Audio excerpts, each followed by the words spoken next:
पूर्णमतः पूर्णमिदं पूर्णात् पूर्णमुदच्यते पूर्णस्य पूर्णमादाय पूर्णमेवावशिष्यते। ओम शांति शांति शांति। यो विचार सागर सत्संग कार्यक्रम आरम्भ हुन लागेको छ।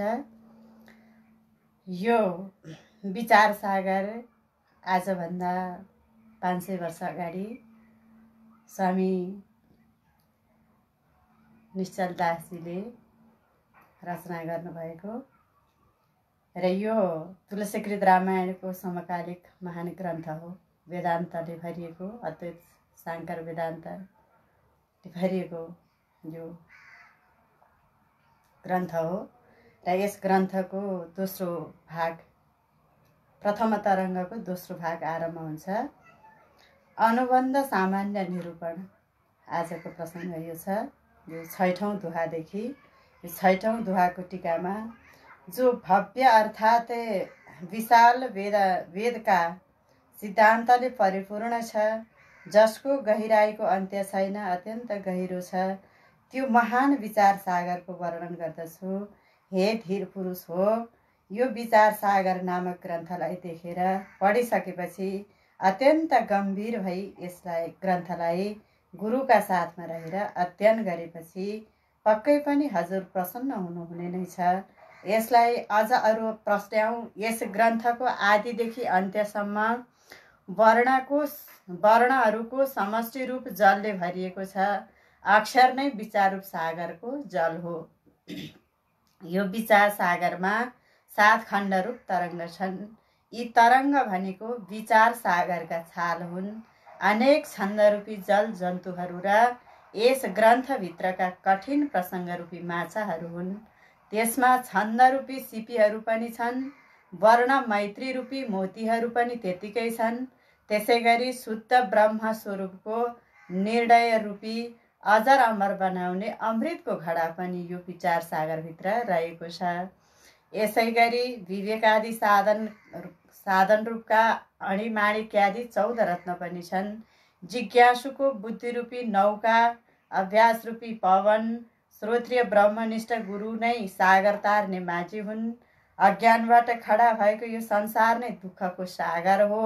यो दुःखको सागर रूपी कुदेशबाट, कुदेश भनेको अर्काको देशबाट पारिपट्टि पुगी मोक्षरूप आफ्नो स्वदेशसँग सम्बन्धित भएर मोक्षरूप स्वदेशमा पुग्ने इच्छा राखेर तीव्र श्रद्धायुक्त ज्ञानको साधनद्वारा संसार सागर पार तरी स्वदेश रूपी आफ्नो आत्मस्वरूपमा स्थित भई मोक्षफल प्राप्त हुनु यो विचार सागरको लक्ष्य हो।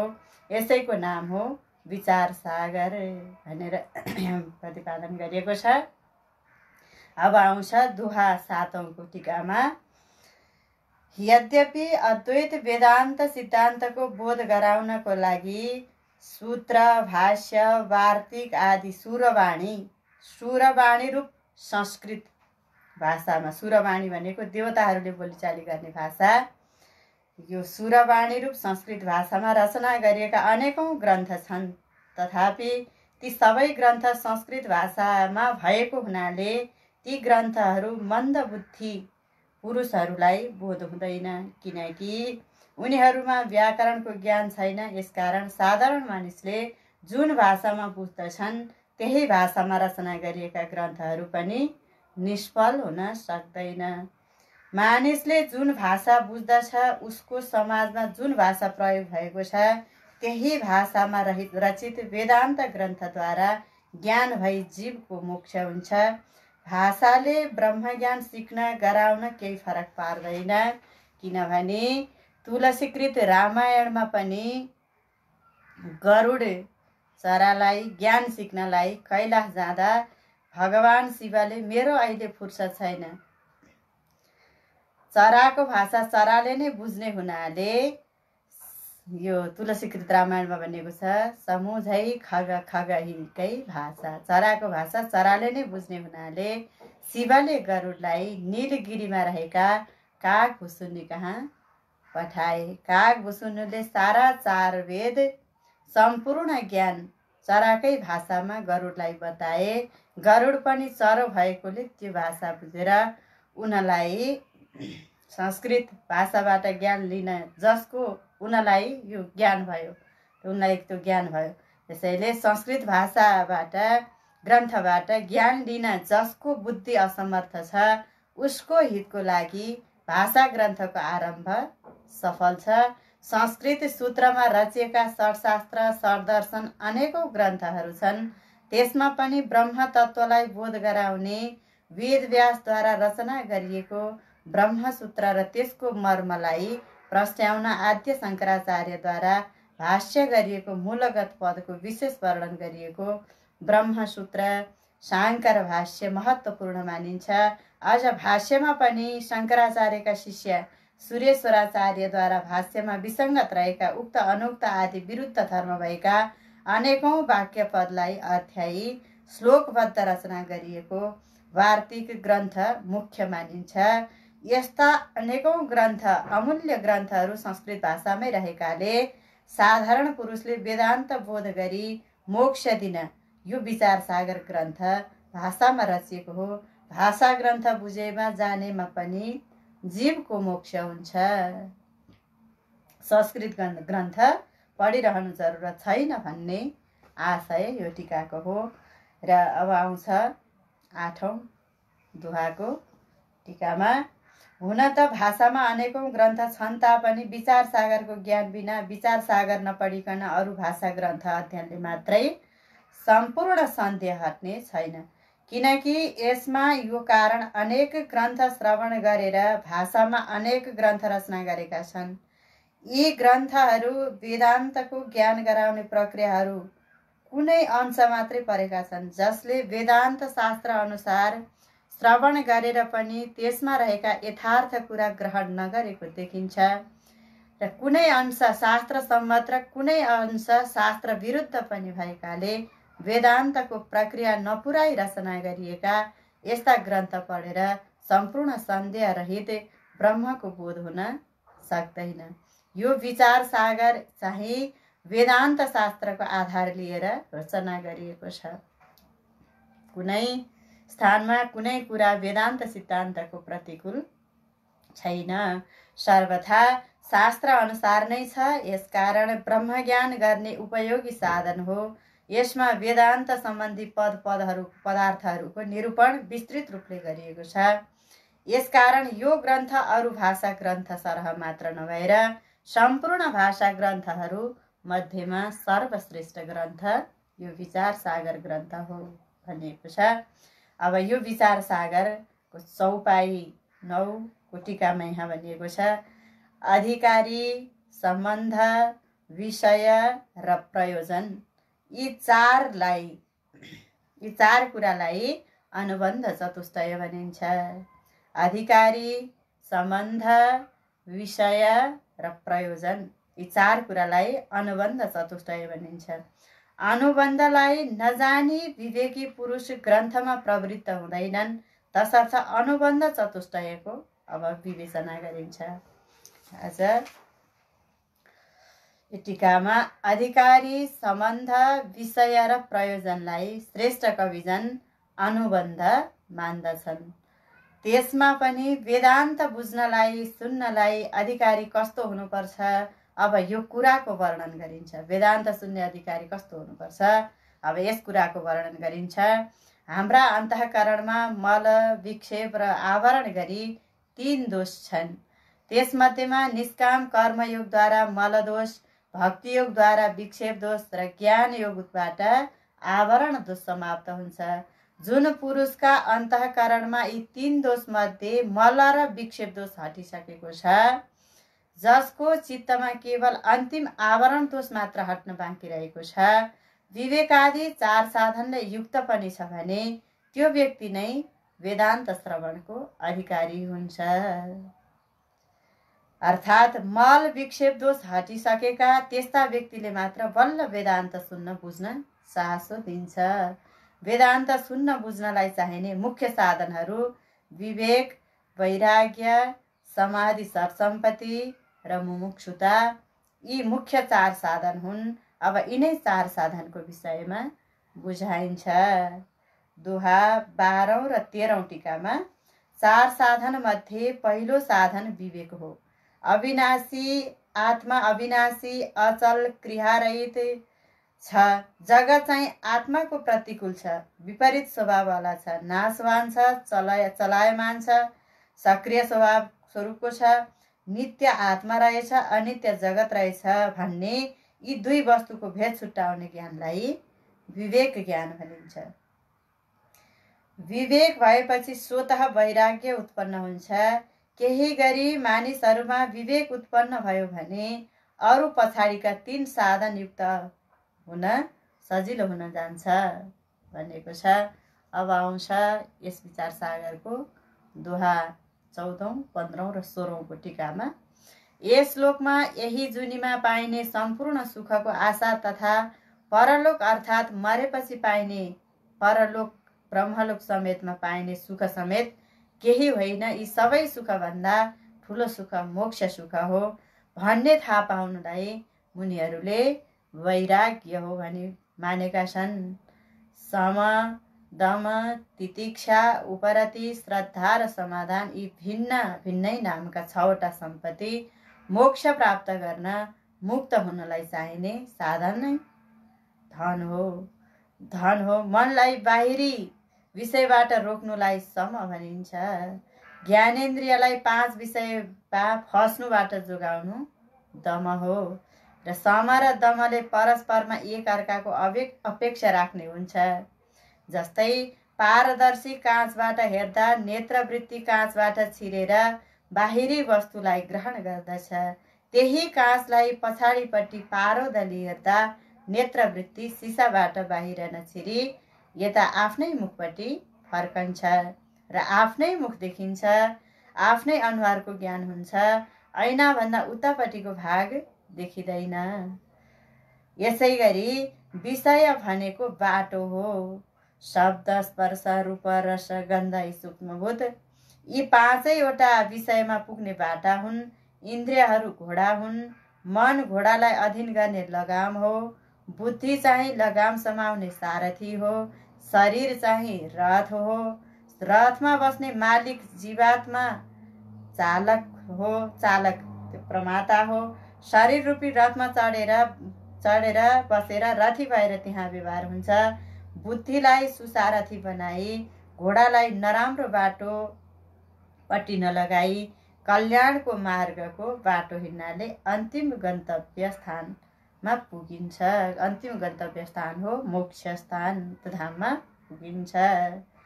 अब दोहा 17, 18, 19 र 20औं टीकामा भनिएको छ। सहनशीलता नै तितिक्षा हो। गुरु र वेदान्तको वाक्यमा विश्वास राख्नु श्रद्धा हो। मन एकाग्रता हुनु समाधान हो। वर्णाश्रम धर्मरूपी वृक्षमा फलेको फल चाहिँ मोक्ष हो। मोक्षरूप फल प्राप्त भइसकेपछि वृक्ष त्यागिने हुँदा वृक्षको प्रयोजन समाप्त भएको हुनाले मुमुक्षुले साधन सहित कर्मकाण्डको आग्रह त्यागेको हुनुपर्छ।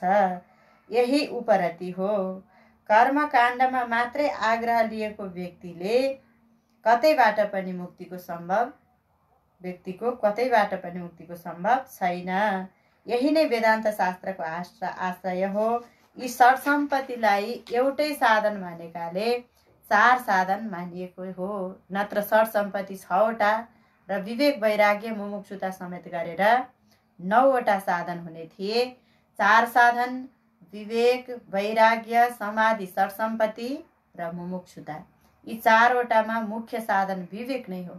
सत्सङ्गस्य विवेकस्य निर्मल नयनद्वयम् प्रेतकल्पमा 16औं अध्यायमा यसको वर्णन गरिएको छ। यी 2वटा यो सत्सङ्ग र विवेक यी निर्मल आँखा हुन्।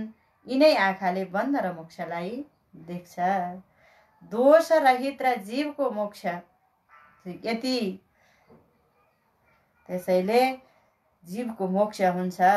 जीव बन्धनलाई देख्छ र जीवको मोक्ष हुन्छ। योभन्दा अर्को बाटो विवेक पैदा भएपछि मात्रै सत्सङ्गमा जाउँ जस्तो लाग्छ। सत्सङ्गमा जाँदा जाँदा कहिलेकाहीँ आफूमा योग्यता भएपछि मात्रै महापुरुष सद्गुरु भेटिन्छन्। आफूमा योग्यता भएन भने नजिकै भए पनि भेटिँदैनन्। योग्यता नपुगुन्जेल जति खोजे पनि भेटिँदैनन्। गुरुलाई खोज्ने होइन, गुरुलाई चिन्ने हो। सत्सङ्ग नभई कुरा बुझिँदैन, कुरा नबुझी ज्ञान हुँदैन, ज्ञान नभई मोक्ष हुँदैन भनेर भनिएको छ। अब दोहा 21औं र 22औं टीकामा ब्रह्म प्राप्ति अनि सारा अनर्थको निवृत्ति नै मोक्षको स्वरूप हो। उसैको इच्छा गर्नु नै मुमुक्षुता हो। मुमुक्षुत्व र मुमुक्षुत्व चाहिँ ब्रह्म प्राप्तिको पर्याय शब्द हो। अब विवेक आदि 4 साधन र श्रवण मनन निधिध्यासन यी 3 तत्पदको अर्थ र त्वमपदको अर्थको शोधित ज्ञान समेत गरी मोक्ष प्राप्तिका लागि जम्मा 8 साधन यी साधन भनिएका छन्। र अब यो 23औं दोहा टीकामा भनिएको छ, पूर्व बताइएका विवेक आदि 8 अन्तरङ्ग साधन भने यज्ञ तीर्थादि जति साधन छन् यी सबै मोक्ष प्राप्तिका लागि बहिरङ्ग साधन मानिएको छ। बहिरङ्ग साधनले पनि कहिलेकाहीँ ज्ञान प्राप्त हुन सक्छ। बहिरङ्ग साधनमा पृथुले यज्ञ गर्दा सनक आदि आए, सनक आदिबाट पृथुले ज्ञान पाए। निमिका यज्ञमा नव यज्ञेश्वरले निमिलाई ज्ञान दिनुभयो। निमिले ज्ञान नवेश्वरबाट निमिले ज्ञान प्राप्त गरे। अनसन लिएर तीर्थ पुगी, गङ्गामा पुगी स्नान गरी भगवानको नाम उच्चारण गरी मृत्यु पर्यन्त गङ्गाका किनारमै आफ्नो प्राण त्याग गर्ने निश्चय लिई बसेका परीक्षितका समीपमा सुखदेव आएर परीक्षितले ज्ञान प्राप्त गरेर परीक्षितले मोक्ष प्राप्त गरे। त्यसैले योग्य पात्रमा मात्रै यस्तो बहिरङ्ग साधनबाट पनि अन्तरङ्ग साधन मिल्न सक्छ। तर जिज्ञासुका लागि परम कर्तव्य यो हो कि शास्त्र वर्णित बहिरङ्ग साधनलाई गौण मानी अन्तरङ्ग साधनको अनुसरण गर्नु मुख्य मानिन्छ। किनभने जसलाई श्रवण गर्ने बित्तिकै मनन र निधिध्यासनद्वारा ज्ञान रूपी प्रत्यक्ष फल प्राप्त हुने हुँदा यसलाई अन्तरङ्ग साधन भनिएको हो। विवेकादि साधनको नै उपयोग हो। किनभने विवेकादि साधन नभई बहिर्मुखी मनुष्यहरूको लागि वेदान्त श्रवण साधन बन्दैन। श्रवण नभई मनन निधिध्यासन हुने कुरै भएन। श्रवण मनन र निधिध्यासनद्वारा नै ब्रह्मज्ञान प्राप्त हुने हुँदा श्रवण मननको उपयोग शास्त्र सम्मत छ। आखिर मुमुक्षुले तत्पद र त्वम पदको अर्थको ज्ञान बिना अभेद प्राप्त हुने छैन। यसरी विवेक आदि 4 साधन तथा श्रवण आदि 4 साधन समेत गरी जम्मा 8 साधनलाई ज्ञान प्राप्तिका लागि उपयोग गर्नु मुख्य कुरा हो भनेर यो 8 साधनको विषयमा भनिएको छ। ज्ञान अथवा श्रवणमा जसको प्रत्यक्ष फल छैन तथापि अन्तःकरणको शुद्धि रूपी फल मिल्ने हुनाले यज्ञ तीर्थादि कर्मलाई ज्ञानको बहिरङ्ग साधन मानिएको हो। यद्यपि कर्म चाहिँ संसारको साधन हो, यसबाट अन्तःकरण शुद्ध हुन सम्भव छैन तापनि सकामी फलेच्छुका लागि पुनर्जन्मको फल सांसारिक साधनबाटै प्राप्त हुने हो भने निष्कामी पुरुषका लागि अन्तःकरण शुद्ध भइसकेपछि ज्ञान प्राप्त भएर मोक्ष फल मिल्ने हुनाले यज्ञादि तीर्थादि ज्ञान प्राप्तिको लागि बहिरङ्ग साधन मानिएको छ। अब विवेकादि अन्तरङ्ग साधनको विशेषता, यसको श्रेष्ठता वर्णन गरिन्छ। बहिरङ्गको तात्पर्य हो टाढाको भने अन्तरङ्गको साधन चाहिँ निकटको हो भन्ने अभिप्राय हो। यज्ञादि कर्म र त्यसका साधन स्त्री पुत्र धनलाई त्यागेर त्यहाँ निर्लिप्त भएर रहने व्यक्ति नै ज्ञानको अधिकारी हुन्छ।